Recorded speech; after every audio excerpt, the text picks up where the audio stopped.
Olá, amados irmãos, graça e paz em nome de Jesus, tudo bem com vocês? Irmãos, no vídeo passado, para recapitularmos, nós estudamos os capítulos 25 a partir do versículo 19 e o capítulo 26, falando sobre o nascimento de Jacó e Esaú, a rivalidade entre eles e o quanto Isaac foi abençoado em Gerar. E hoje nós vamos estudar os capítulos 27 e 28, então vamos começar. Jacó suplanta a Esaú, capítulo 27, dos versículos 1 ao 40.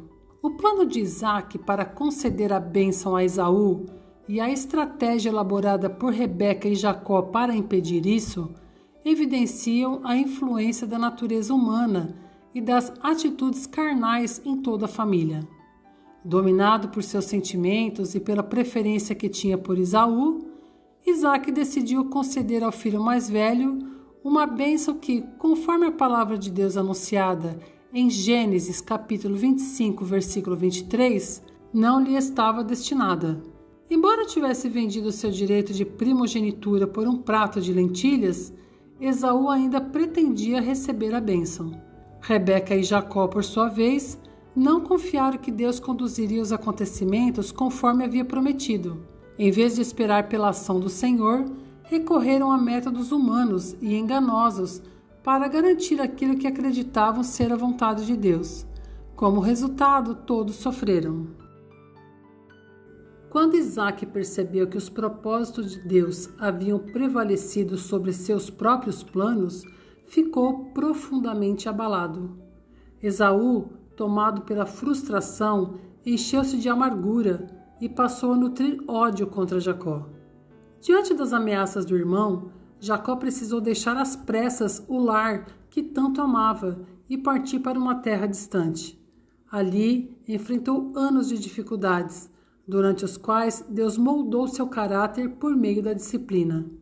Rebeca também colheu as consequências de suas escolhas. Despediu-se do filho amado, sem saber que jamais o veria novamente, pois morreu antes de seu retorno. Agora vamos abrir um parênteses aqui. Conforme analisamos no livro de Gênesis, o conceito de semente está intimamente ligado à ideia de semelhança entre os descendentes e aqueles que lhes deram origem. Desde Adão, a humanidade reproduz sua própria natureza.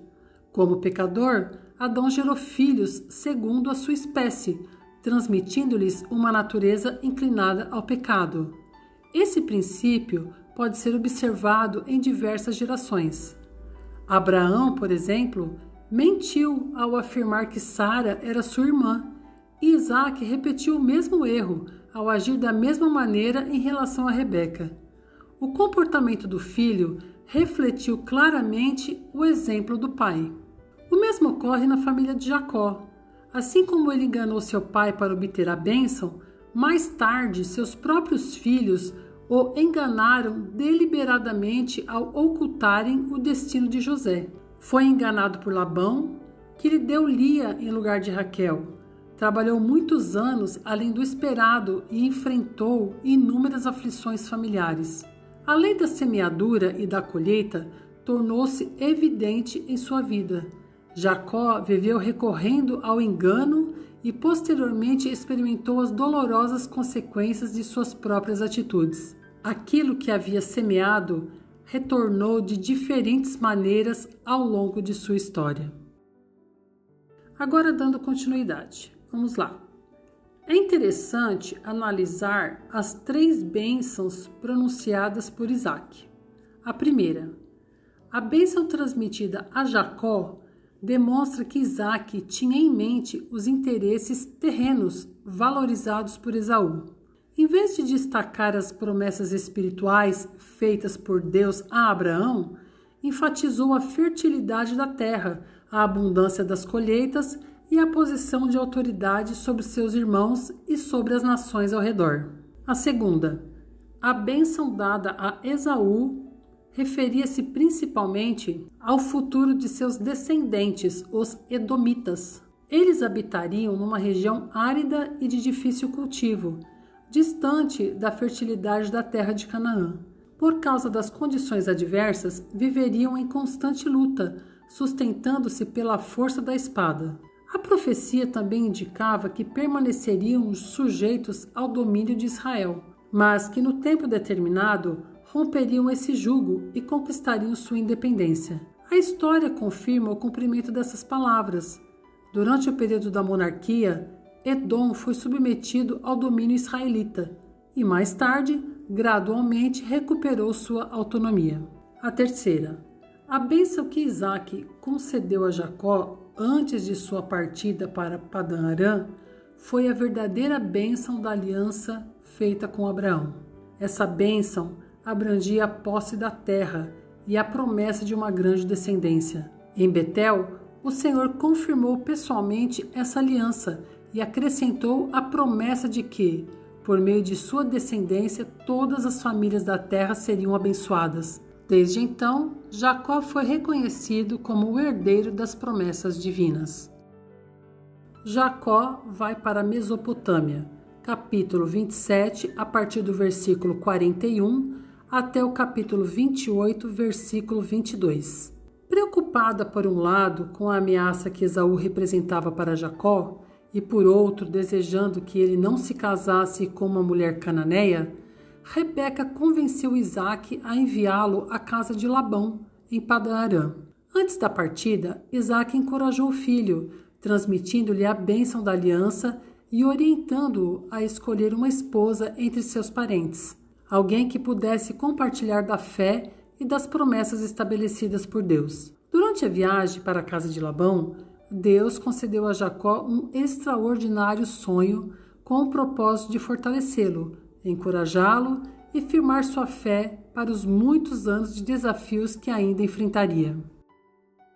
Na visão de Betel, a escada simbolizava a ligação entre o céu e a terra, revelando que Deus não estava distante, mas em constante comunicação com seu povo. Para Jacó, aquela cena era a confirmação de que o Senhor estava atento à sua vida, ouviria suas orações e o acompanharia em sua jornada.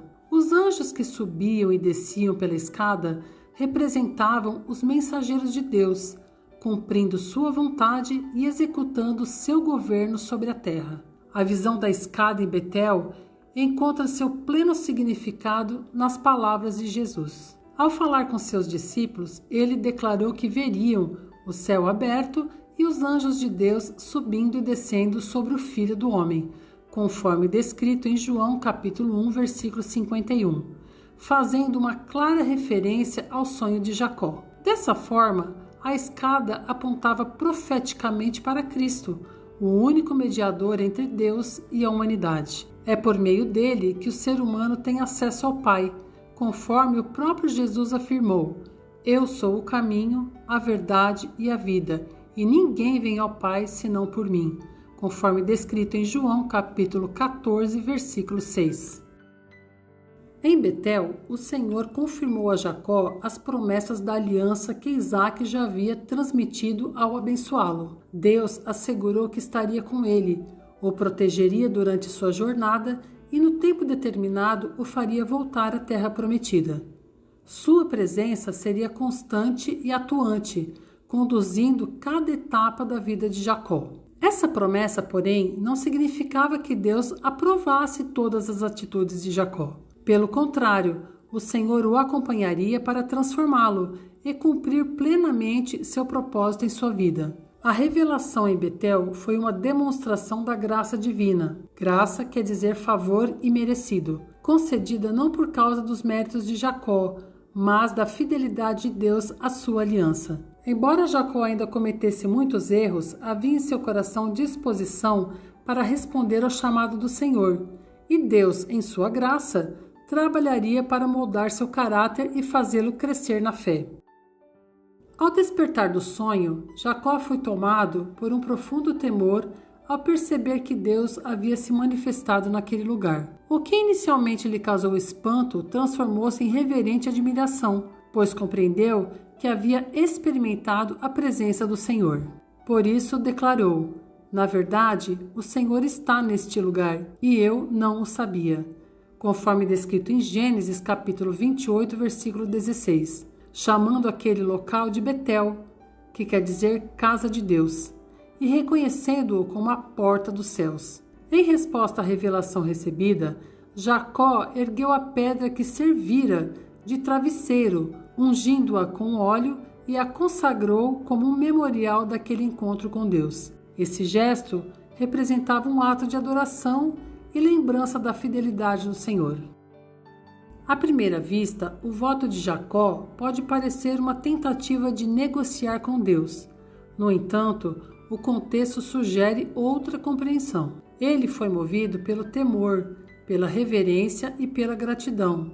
Jacó respondeu às promessas que o Senhor já havia feito. Tudo o que ele mencionou em Gênesis capítulo 28, dos versículos 20 a 21, já lhe havia sido prometido por Deus em Gênesis capítulo 28, versículo 15. Assim, seu voto não expressa uma barganha, mas uma declaração de fé e compromisso. Diante de tão grande graça, Jacó reconheceu que o Senhor seria o seu Deus e que sua vida deveria ser marcada pela adoração e pela obediência. Agora, irmãos, algo para refletirmos. Tenho esperado o tempo de Deus para cumprir suas promessas ou, como Rebeca e Jacó, procuro alcançar meus objetivos por meio de estratégias humanas? O que a história dessa família me ensina sobre as consequências do engano e da falta de confiança em Deus? Quando enfrento as consequências de minhas escolhas, reconheço a disciplina de Deus como uma oportunidade de crescimento espiritual? Meu relacionamento com Deus é baseado apenas no desejo de receber bênçãos ou em um compromisso sincero de adorá-lo e obedecê-lo? Amados irmãos, esse então foi o estudo de hoje. Eu espero que vocês tenham gostado. Se vocês gostaram, compartilha, ok? Uma semana abençoada para vocês, um grande abraço e que Deus os abençoe.